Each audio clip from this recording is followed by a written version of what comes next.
okay lang. Kaya ano masasabi mo sa ngayong araw na to? Solve. Bilis kausap niya siya.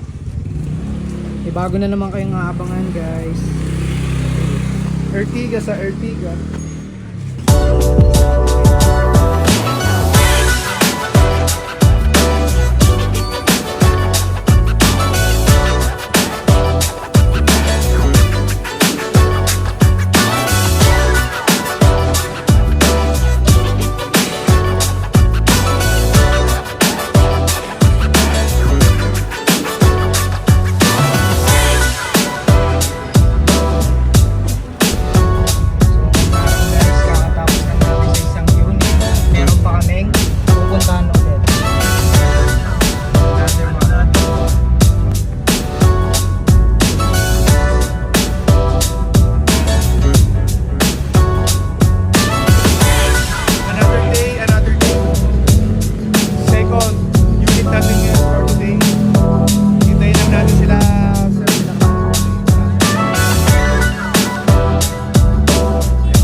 Si client natin nagtitiwala sa atin, no? So pinadala niya na sa amin yung unit kahit yung down payment lang.